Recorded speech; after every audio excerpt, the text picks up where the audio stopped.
professor Bresser Pereira, aluno daqui, Bresser Pereira, professor também daqui e de todos nós que pensamos a nação, Bresser Pereira, professor também tem uma vasta carreira, não só no setor privado, como também no setor público, ministro de Estado, e eu gosto de destacar prioritariamente como um alimentador das nossas reflexões sobre a nação, a macroeconomia da estagnação, a construção política do Brasil, e aqui eu vou fazer uma brevíssima inconfidência.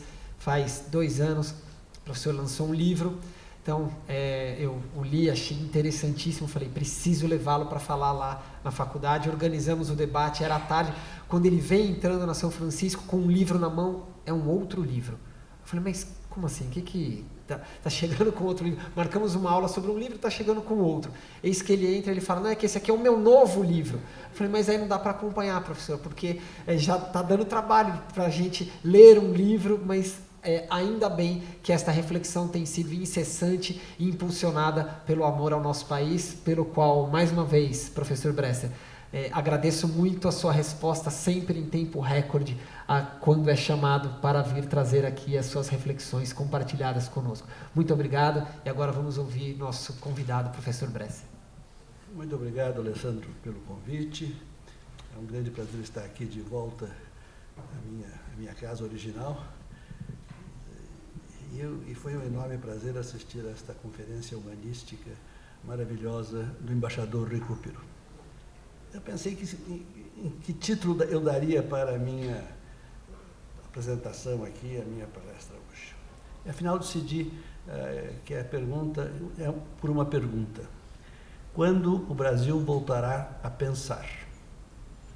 Eu acho que essa é uma questão fundamental. Há mais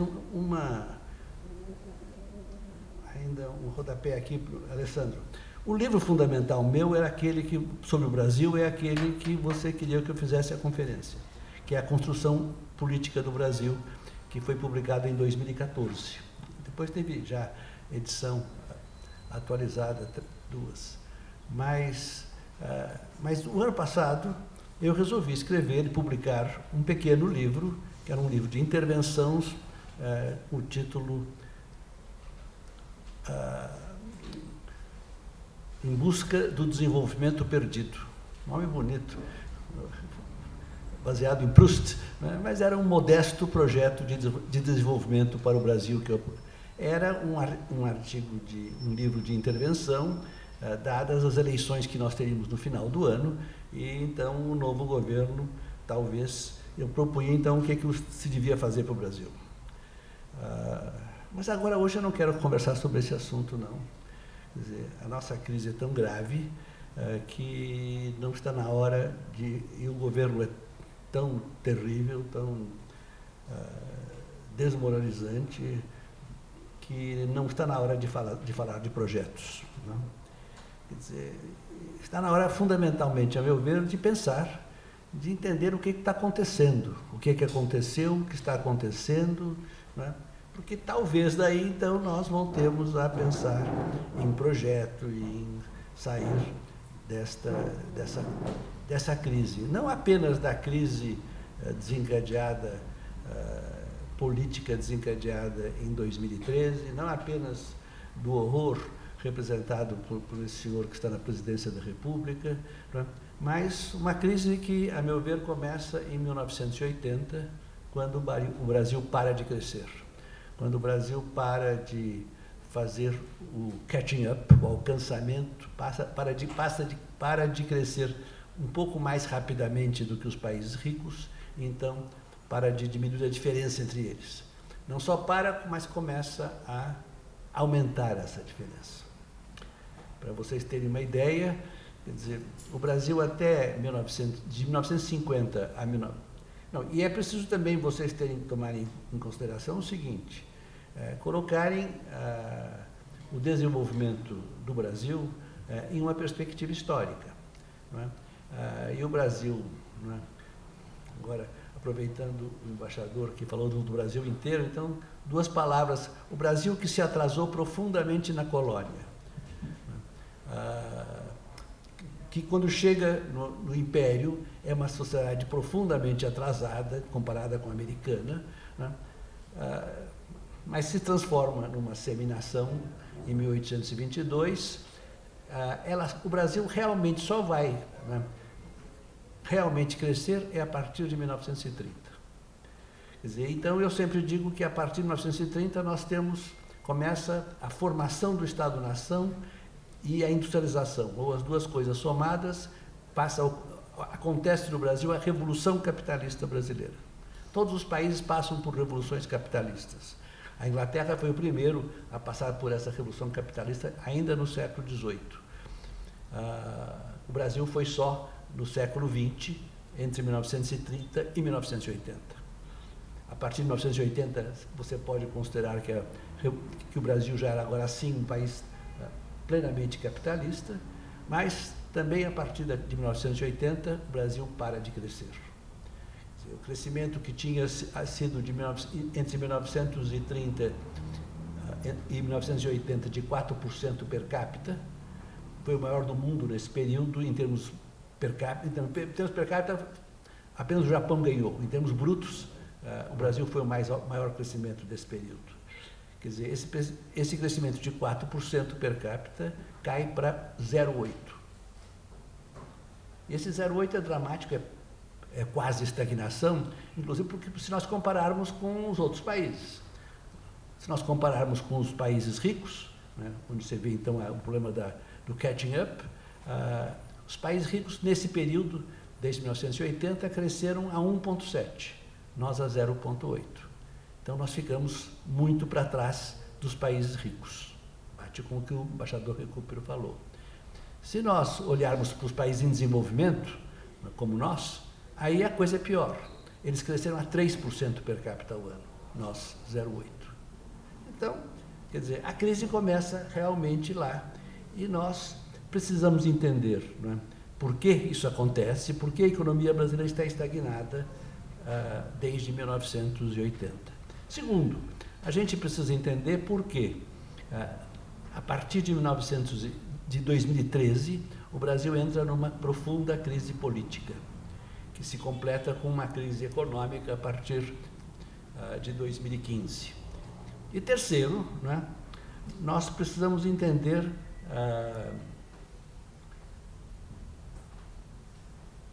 que se essa crise, né, é uma crise política, qual é a relação dela com o neoliberalismo e qual é a relação dela com o ódio.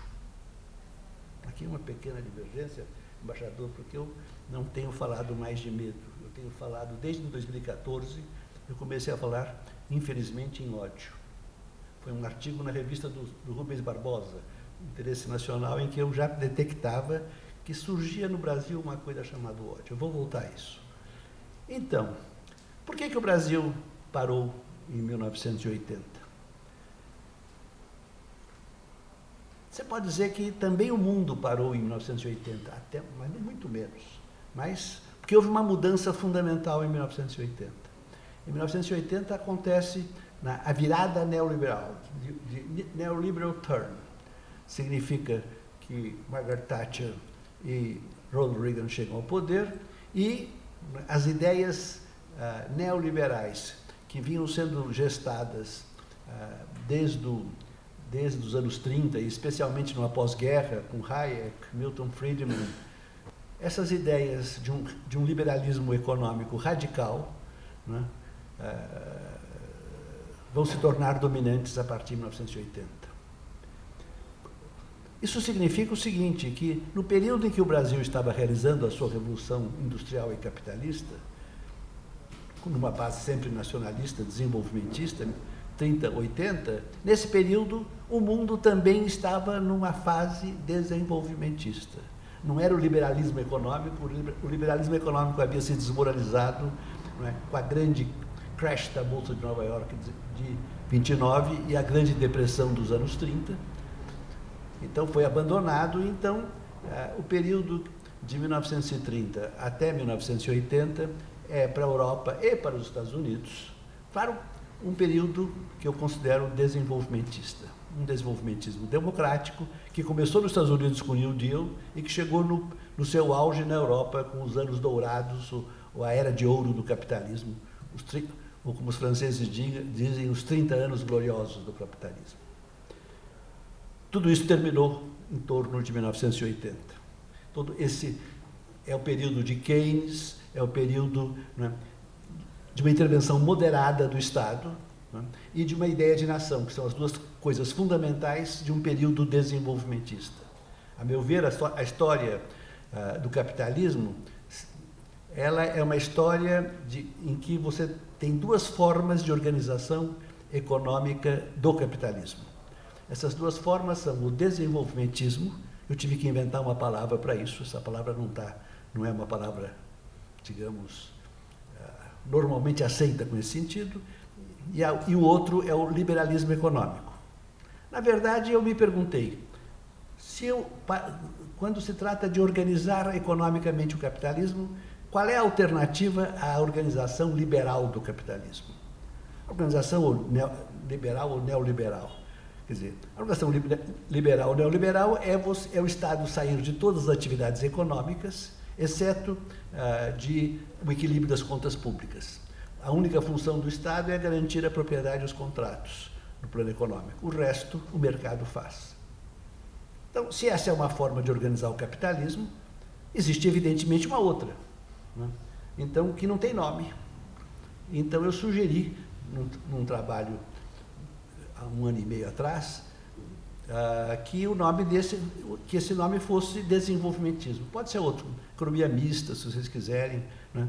Não pode ser socialismo, porque o socialismo era alternativa ao capitalismo. Eu não estou discutindo alternativa ao capitalismo. Estou discutindo, né, dentro do capitalismo. Então, o que eu verifiquei também é que o capitalismo, em toda a parte do mundo, começou desenvolvimentista. Às vezes a gente tem a impressão de que o capitalismo nasceu liberal, porque... E Adam Smith? Né? Foi, no fundo, o que eu aprendi um pouco nessa escola aqui, nos anos 50, né, ontem. Na verdade, quer dizer, a formação do Estado-nação e a Revolução Industrial, e, portanto, a Revolução Capitalista Inglesa, que é a primeira, o mesmo vai acontecer com pequena defasagem com a francesa e a belga, aconteceram no quadro do mercantilismo, não do liberalismo econômico. E o mercantilismo não é outra coisa senão o primeiro desenvolvimentismo. O primeiro momento na história do capitalismo, quando ele nasce, em que há uma intervenção moderada do Estado na economia e há uma ideia de nação muito clara. O liberalismo não tem ideia de nação e o liberalismo não quer saber de intervenção do Estado na economia.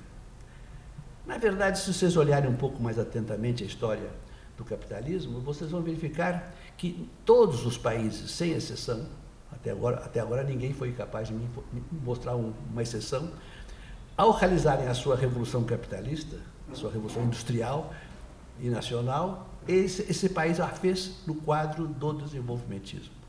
Isso valeu para os países logo atrasados, logo em seguida, a França, os Estados Unidos, a Alemanha, a Itália. Isso depois valeu para o Japão, depois valeu para o Brasil, para o México. Né? Todos esses países, né? Uma forma de governo, de organização econômica do capitalismo desenvolvimentista aconteceu. Nos países ricos centrais, originários, que são Inglaterra, Bélgica e França, que passaram por todos os estágios, quer dizer, a partir de 1804, dos anos, pegando uma data certa, a partir de 1846, tomando-se a Inglaterra como referência, né, a Inglaterra deixa de ser desenvolvimentista e passa a ser liberal. Por quê? Porque abre sua economia, afinal. A França abriu um pouco antes. Quer dizer, ou seja, a Inglaterra só abriu a sua economia 70 anos depois que Adam Smith publicou seu livro Fundando o Liberalismo Econômico, que é a Riqueza das Nações, que é de 1776. Mas, a partir dos anos 40 do século XIX, nós podemos dizer que, mais ou menos, né, o liberalismo foi dominante na Europa, nesses 3 países ricos, principalmente, não nos Estados Unidos, que estava ainda fazendo a sua revolução capitalista. E então, quer dizer, esse liberalismo econômico vai existir com muitas crises e baixo crescimento, mas de qualquer forma vai existir até 1929. O Brasil resistiu durante 10 anos. E foi só mais 10 anos de grande crise. E foi só em 1990, no governo Collor, é que o Brasil se rendeu ao neoliberalismo. E desde 1990, o Brasil tem um regime de política econômica liberal. Não preciso dizer neoliberal para não exagerar, mas o fato é que em 1990 o Brasil abriu a sua economia, fez abertura comercial. Em 1992 fez abertura financeira, deixou de controlar capitais, deixou de ter um controle sobre a taxa de câmbio. Quer dizer, e essas são as duas características fundamentais de um regime liberal, de um capitalismo liberal e não desenvolvimentista. Desde 1980, o Brasil está semi-estagnado a esse 0,8% de crescimento que eu lhes dizia. Por quê? O que aconteceu para que houvesse isso? A primeira resposta que eu lhes dou, assim, bem simples e direta, né, foi, evidentemente, a causa fundamental é a mudança de regime. Quer dizer, o regime econômico liberal é absolutamente incapaz de garantir o desenvolvimento econômico do Brasil. Ele é capaz de, países que já estão ricos, ele é capaz de manter um modesto crescimento, só isso. Certamente, promover o desenvolvimento de um país ainda com desequilíbrios muito graves na sua economia, como o Brasil, um país de renda média, né, e que tem doença holandesa, que é uma característica que nem todos os países têm, quer dizer, isto, né, mas isso é uma fase assim muito ideológica, né? Eu preciso mostrar isso de maneira mais objetiva e mais concreta, né? O que aconteceu em 1990? Por que, de repente, a partir de 1990, quer dizer, desencadeia-se um processo violento de desindustrialização? Quer dizer, a Revolução Industrial, a industrialização brasileira, que tinha começado lá no final do século XIX, mas realmente ganhou impulso nos anos 30, então nós temos de 30 a 80 uma grande revolução industrial, uma grande industrialização do Brasil. De repente para, né? O que aconteceu? Eu já disse porque aconteceu a abertura comercial e financeira. Mas por que a abertura comercial e financeira tem um efeito assim tão, quer dizer, terrível? Veja, e é preciso também, quer dizer, há uma explicação que entrou na moda nos últimos 8 anos, por aí, ou 7 anos, que a explicação é a armadilha da renda média. Mas isso não quer dizer nada, né? Primeiro porque, para mostrar que há uma armadilha da renda média, eles colocam países com níveis de renda muito variados. Então fica uma definição muito frouxa. Mas o que é mais grave é que, nesse período, quer dizer, é que países que chegaram ao nível médio, alguns deles, fundamentalmente os países do leste da Ásia, a Coreia do Sul, Taiwan e Singapura, e em seguida agora a China, né, não foram presos por essa armadilha da renda média. Então não houve armadilha da renda média coisa nenhuma. Os argumentos que eles dão para explicar por que quando você chega na renda média, nada é muito convincente. Entretanto, a gente pode dizer que houve uma armadilha, né, da abertura comercial e financeira. Houve uma abertura da liberalização, do abandono do desenvolvimentismo. Por que eu posso dizer isso? Porque quando chega em 1990, quando o Brasil faz a abertura comercial, estabelece-se imediatamente uma desvantagem competitiva para a indústria brasileira brutal. Como isso? Quer dizer,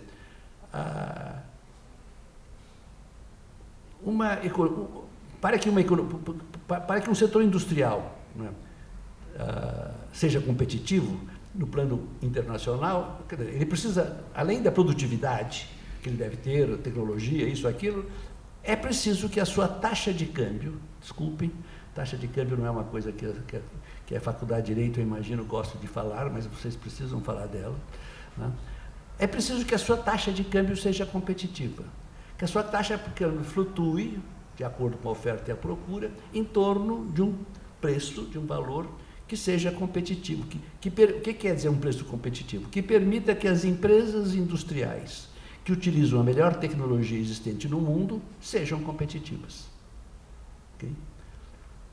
Acontece que pode acontecer, né, como acontece em muitos países, especialmente na América Latina e na África, não tanto na Ásia, né, acontece que, muito frequentemente, a taxa de câmbio, de equilíbrio que o mercado garante, além de ser volátil, mas ela é volátil em torno de um nível muito apreciado, não competitivo, que inviabiliza a indústria nacional.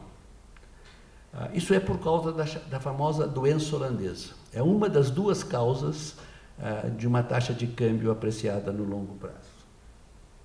O que é a doença holandesa? A doença holandesa é uma coisa muito simples, é a apreciação de longo prazo da taxa de câmbio de um país, causada pelo fato de que esse país exporta commodities, e essas commodities, seja por rendas ricardianas, seja por boom de commodities, boom de preços de commodities, elas podem ser exportadas com lucro, quer dizer, para os seus produtores, a uma taxa de câmbio substancialmente mais apreciada do que a taxa de câmbio competitiva, do que a taxa de câmbio que é necessária para os países, para as empresas industriais que utilizam a melhor tecnologia existente.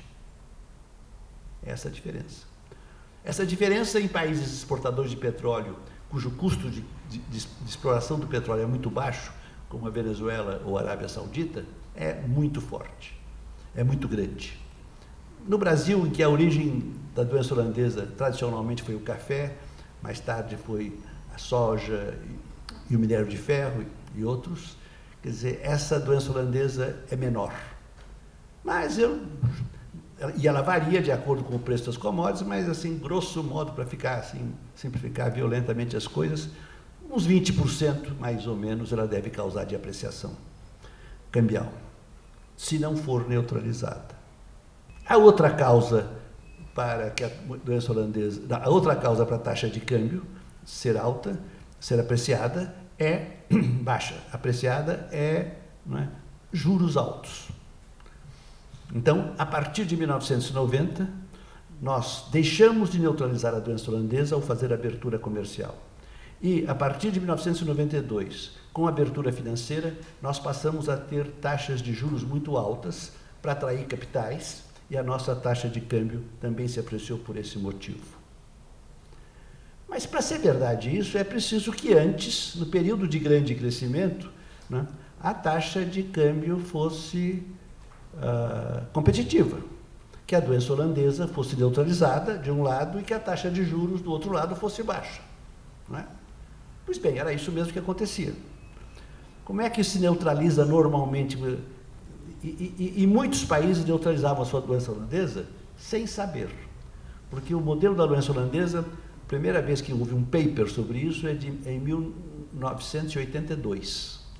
Esse é o primeiro modelo, é um modelo neoclássico. O segundo modelo, depois tem alguns estudos empíricos, e depois, em 2008, eu fiz o meu modelo, né, que é uma das bases da teoria novo-desenvolvimentista. Né? Mas os resultados são semelhantes, a forma de abordar um pouco diferente, não importa, mas os resultados são semelhantes.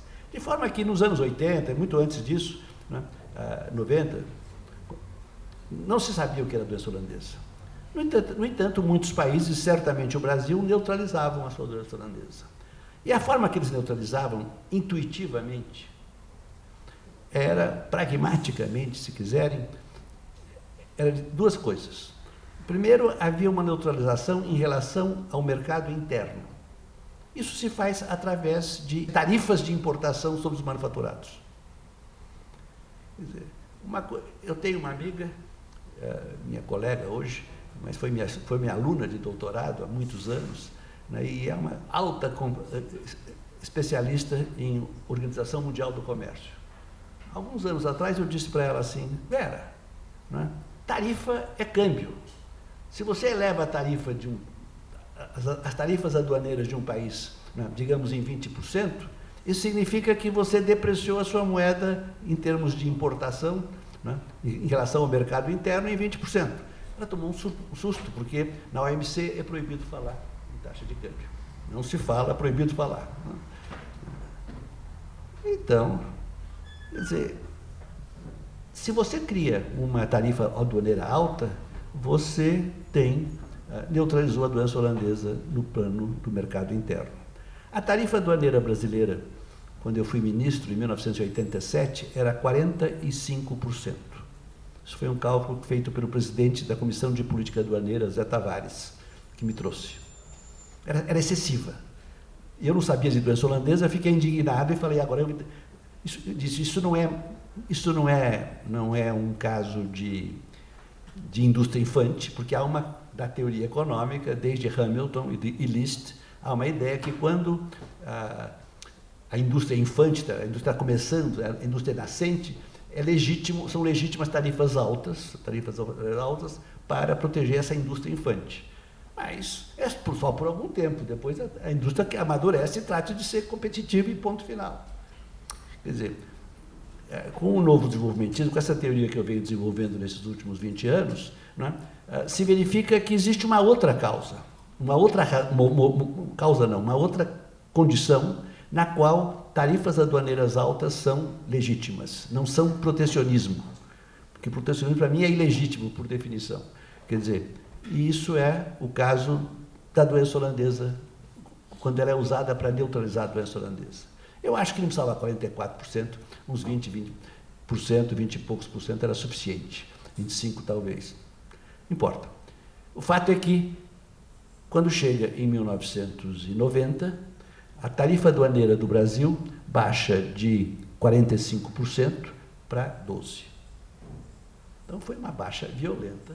Né? As empresas industriais brasileiras agora passam a ter uma desvantagem competitiva no mercado interno. E o que aconteceu com o mercado externo? Também existe uma forma pragmática, intuitiva de neutralizá-la, que é através da criação de subsídios à exportação de manufaturados. O Brasil criou subsídios à exportação de manufaturados em 1967, quando o Delfim chegou ao Ministério da Fazenda. Esses subsídios subiam outra vez a 45%, no mesmo cálculo do mesmo autor. Um dia desse eu tive a confirmação disso por estudos econométricos completamente independentes. O resultado desse subsídio, dessa neutralização da doença holandesa para efeito de mercado internacional, né? Agora as empresas brasileiras, as empresas situadas no Brasil se tornam competitivas internacionalmente. Não foi grande, foi enorme. Para vocês terem uma ideia, as exportações do Brasil de manufaturados em 1965 representavam 6% do total das exportações, 6%. 25 anos depois, quando chega o auge, quando se desmonta tudo, né, 1990, né, e o subsídio é zerado, em 1990, esses 6% tinham aumentado para 62%. E o Brasil tinha se transformado num grande exportador de manufaturados. E, portanto, um dos grandes concorrentes, um dos grandes países em desenvolvimento concorrentes dos países ricos, que era uma novidade que estava começando a incomodar profundamente lá o norte. Então, você entende por que a abertura comercial teve um efeito destrutivo sobre a economia nacional. A abertura financeira tem o mesmo efeito, né, na medida que facilitou muito a elevação brutal da taxa de juros. A taxa de juros nos anos 70, 60 no Brasil geralmente era negativa, ou muito próxima de zero. Houve todo um esforço grande de economistas ortodoxos, escreveram papers, livros, para convencer os países em desenvolvimento, não era só o Brasil, tinha muitos outros países em desenvolvimento, que suas taxas de juros eram muito baixas, né, e que precisavam aumentá-las. Né. Aumentamos, a partir especialmente de 1994, aumentamos brutalmente a taxa de juros, e só agora, ainda hoje, agora eu estava vendo no valor hoje o Brasil está com uma taxa de juros, que você pode dizer, relativamente baixa. Baixa mesmo não é, porque agora está tudo zerado lá no mundo, no resto do mundo, mas nós estamos com uma taxa real de juros de 1,5%, é realmente uma taxa de baixa. Mas isso demorou, né, de 94 para cá, quantos anos? 15, 16, mais, quanto é isso? 94? 23 anos. Isso foi um desastre para a indústria brasileira. Isso apreciou profundamente o câmbio e foi um desastre para a economia nacional. Então, o Brasil parou por causa disso. Há outros fatores, mas o fator fundamental foi isto. E a tragédia é que, nesse período, nós vamos ter um governo, depois do Collor, nós vamos ter um governo de centro-direita, que é o do Fernando Henrique. Eu pensava que ia ser de centro-esquerda, mas afinal foi de centro-direita, tudo bem. E neoliberal na parte econômica, não na parte social. E depois nós tivemos um governo de centro-esquerda, que foi o governo do PT. E nenhum dos dois foi capaz de enfrentar esse problema. Ponto final. Mas no governo Lula houve um certo desenvolvimento. Sim, é verdade. É verdade. Mas esse certo desenvolvimento foi causado fundamentalmente pelo boom de commodities. Foi também causado por uma política de financiamento do investimento muito forte, quer dizer, comandada pelo BNDES, e que realmente ajudou a aumentar o investimento público e o investimento na infraestrutura. Mas foram poucos anos e acabou. Aí houve o governo Dilma foi um desastre. O governo Lula não foi um sucesso, exceto que deixou o câmbio se apreciar brutalmente. Como já tinha feito antes o Fernando Henrique, deixou o câmbio se apreciar profundamente. De forma que o fato concreto é que o Brasil, na verdade, não sabe o que fazer no plano econômico. Nós estamos estagnados há 40 anos, isso não tem nada a ver com o Collor, com o Bolsonaro.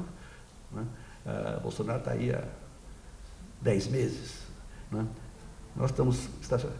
Eu comecei a falar sobre isso quando eu saí do governo Fernando Henrique em 1999. E eu falava de 20 anos de quase estagnação no Brasil e na América Latina. Depois, quando chegou aos 34 anos, eu escrevi um paper, 34 anos, que depois eu reformulei 37 anos. O meu último artigo é um artigo menor, 40 anos de quase estagnação. O meu livro que você citou, de 2007, Macroeconomia da Estagnação,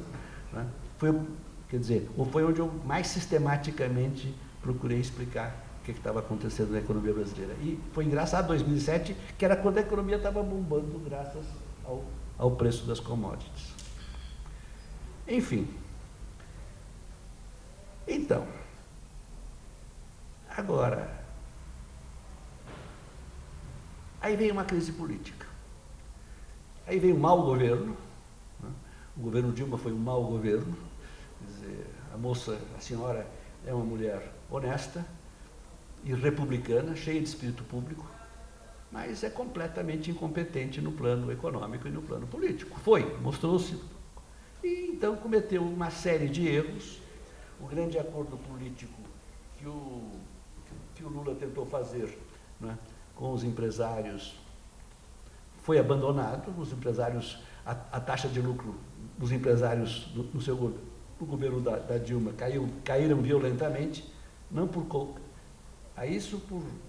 causa dela, mas por causa da apreciação que tinha havido no governo Lula. Ela não soube enfrentar esse problema e entrou em conflito com os empresários, entrou em conflito com o sistema financeiro,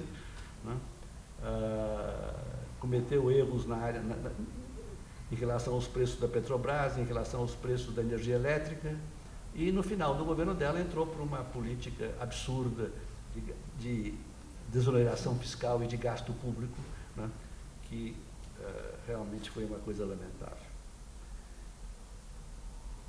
E é no meio desse governo que rompe a crise política. A crise política, nós começamos a ver essa crise política nas manifestações de junho de 2013, que curiosamente começaram com o movimento do Passe Livre, que é um pequeno grupo de esquerda. Mas, afinal, de repente, naquelas manifestações, começa a aparecer uma direita, e uma direita radical começa a sair do armário. Porque o Brasil tinha feito porque aí no plano político é muito importante entender o seguinte, eu só falei economia. No plano político tinha acontecido uma coisa muito importante, que foi a transição democrática, em 1985.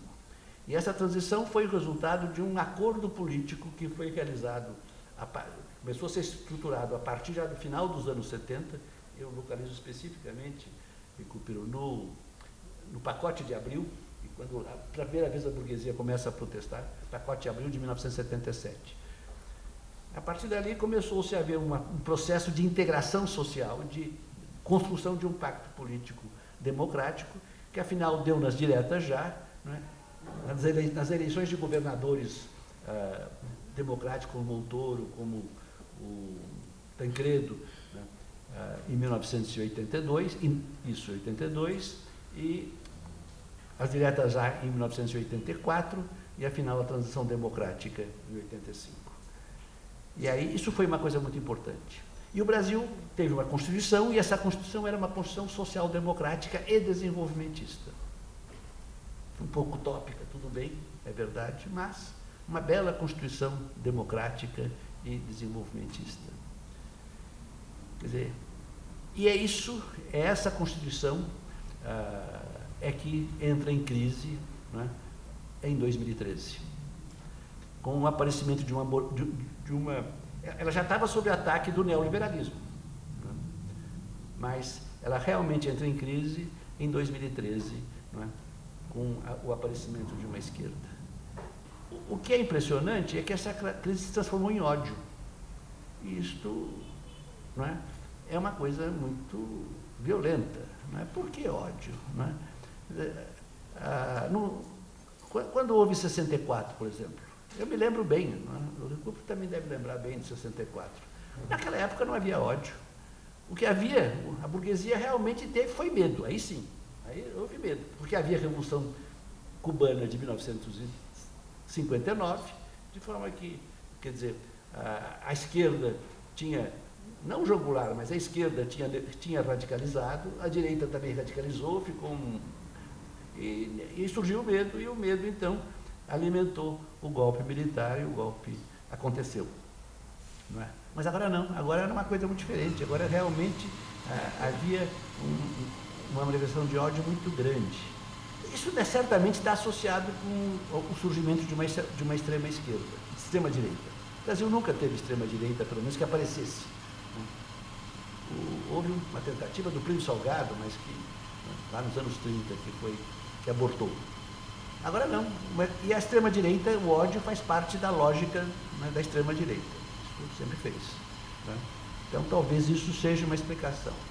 Né? Há um elemento é que, quer dizer, o governo do PT, com seus acertos e erros, foi o primeiro governo de esquerda que houve realmente no Brasil.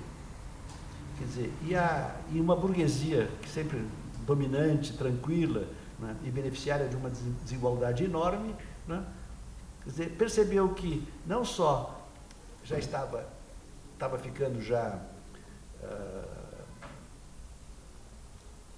12 anos, né? Mas a perspectiva era de mais 4, então era 16 anos, e talvez continuasse, depois vinha o Lula outra vez, então isso deve deixar também a nossa direita muito nervosa. Né? E daí, para o desencadeamento do ódio, talvez tenha sido uma explicação. O ódio não se explica. O que é fundamental entender é que o ódio é antipolítica. Quer dizer, o ódio interrompe o raciocínio, você para de pensar. Você passa a odiar simplesmente. Quer dizer, você não faz mais negociações. A política é a negociação, é um compromisso, o ódio, não tem nada disso. E esse ódio, né, se somou ao neoliberalismo, que para mim é ineficiência. E a soma de ódio com o neoliberalismo é que deu os 3 problemas que nós tivemos políticos. Né? O problema do impeachment, de um violento ataque à democracia, o problema da distorção, né, do desvio da Lava Jato, e o problema, né, da eleição do Trump. Foi essa somatória de... Porque o que aconteceu? Quando a Dilma foi reeleita, não devia ter sido, eu votei nela, mas não devia ter votado, sei lá, talvez. Né? Mas também votar no outro eu não podia votar, em hipótese, é difícil, esse negócio de votar é uma complicação. Mas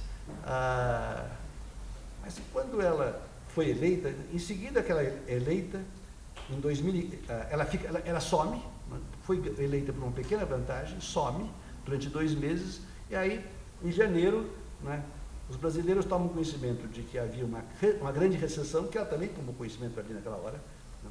Uma grande recessão, uma crise fiscal, e um ministro da Fazenda absolutamente neoliberal, né, vindo direto de Chicago para Brasília. Quer dizer, então, de repente nós estamos dominados pelo neoliberalismo e pelo ódio.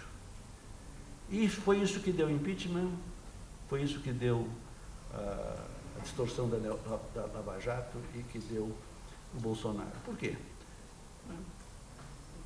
Pensem no caso primeiro do impeachment. Qual foi a estratégia do Temer? O impeachment foi uma vitória pessoal do senhor Temer e do grupo de amigos dele, né, ou da quadrilha, não sei como chamar, né, grupo de amigos. Então, e qual foi a estratégia? A estratégia foi fazer o plano, pedir a economistas neoliberais, radicais, que fizessem um plano para o PMDB. PMDB e o Temer, que nunca tinham sido neoliberais na vida. E fizeram, então, uma ponte para o futuro. A ponte para o futuro, né, tranquilizou a direita brasileira, atendeu à hegemonia neoliberal que essa direita então, que havia alcançado no Brasil, né, com o fracasso do governo Dilma, né, e lá veio o impeachment. A mesma coisa aconteceu com a Lava Jato, né? De repente, evidentemente, que o Dallagnol e o Moro, né, perceberam que, né, se atacassem o Lula e o PT, né, isso lhes daria um apoio na sociedade muito maior, e especialmente um apoio na sociedade rica e dominante. Né? Por quê? Porque já tinham perdido. Então fizeram um ataque e a Lava Jato deixou de ser um belo programa de ataque à corrupção para virar um projeto pessoal e de perseguição política. E o Bolsonaro é a mesma coisa. O Bolsonaro nunca foi neoliberal na vida, mas chamou o Guedes, que esse sim é o neoliberal de carteirinha, e os três. E aí então nós tivemos, né, o apoio da burguesia, o apoio especialmente do capital financeiro rentista. Bom, esse é o quadro, né? Tem saída para isso? O Recupero insistiu que a saída precisa ser cultural. Eu estou de acordo com ele, basicamente, no sentido seguinte, é que se nós não formos capazes de fazer a crítica do neoliberalismo e do ódio, e também, é claro, do populismo fiscal da dona Dilma. O Lula não fez populismo fiscal, mas a Dilma fez. Quer dizer, se nós não formos capazes de fazer a crítica disso, né, se nós não formos capazes, a partir dessa crítica, de restabelecer, né, uma alternativa de poder entre dois partidos de centro-esquerda, né, e um de centro-esquerda, outro de centro-direita, se nós continuarmos com a nossa sociedade profundamente polarizada, as nossas perspectivas são muito ruins. Vai entender? Então, eu acho que é extremamente importante, quer dizer, eu um dia, o último artigo que eu publiquei na Folha, teve bastante repercussão, muita gente me mandou, que chamava-se Depois do Pesadelo. O artigo, eu não escrevi isso, o que eu vou dizer para vocês no artigo, mas eu disse, mas a ideia que me veio para fazer o artigo foi a seguinte: ai, que saudades que eu tenho do Fernando Henrique. Né? E eu, que sou amigo do Fernando Henrique, que virei um crítico dele no plano político, né, porque ele caminhou para centro-direita e eu era de centro-esquerda, e adotou as posições econômicas neoliberais. Então, Mas o fato concreto é que, no governo do Fernando Henrique, nós tínhamos um governo decente e de centro-direita que fazia sua política e a gente criticava, eu passei a criticar, tal, respeitosamente, tudo bem. Aí passou-se a ter, depois veio o Lula, um partido de centro-esquerda, que também aberto, democrático, e a gente, não é? Aí os outros discordavam, eu também discordava internamente de várias coisas, mas isso, de repente, não tem mais nada disso. Nós temos a polarização. Quer dizer, isso não é um mal só do Brasil, né? O neoliberalismo, esgotado, então vou terminar aqui. O neoliberalismo, ele não atingiu apenas a periferia do capitalismo, ele atingiu o próprio coração do capitalismo. Ele foi um atraso, ele é um atraso muito profundo para o capitalismo. Eu estudei nos Estados Unidos em 1960 a 61. E era um momento de auge da América. E era uma sociedade vitoriosa militarmente, quer dizer, com padrões de vida muito altos naquela época, com uma democracia que era exemplo para todo mundo e uma coesão social absoluta. Eu assisti aos debates entre o Nixon e o Kennedy na televisão. E era impressionante que dois jovens políticos, né, extremamente inteligentes, muito bem preparados, e que não discordavam em absolutamente nada. Nada. Não. Disseram que o Kennedy talvez tivesse ganho porque houve um momento em que o Nixon hesitou na resposta de uma questão. Mas foi só isso. Uma questão formal, inclusive. Quer dizer, os Estados Unidos era uma sociedade coesa. Isso é e uma sociedade coesa é uma sociedade sadia. Quer dizer, 40 anos depois, né, os Estados Unidos, agora 50 anos depois, né, a sociedade americana é uma sociedade doente, porque é uma sociedade profundamente polarizada também. Né? E isso, né, e isso representou uma decadência política e uma decadência social muito grande para os Estados Unidos. Quer dizer, eles continuam o país mais rico do mundo, mas as taxas de crescimento são baixas e, né, todos os indicadores sociais e políticos dos Estados Unidos são quase todos os piores dos países da OCDE. Então, né, esse é o nosso desafio. Nós temos que voltar a pensar, né? Para voltar a pensar, nós temos que superar o ódio e temos que superar também o neoliberalismo e temos que superar também a burrice populista de uma certa esquerda. Muito obrigado.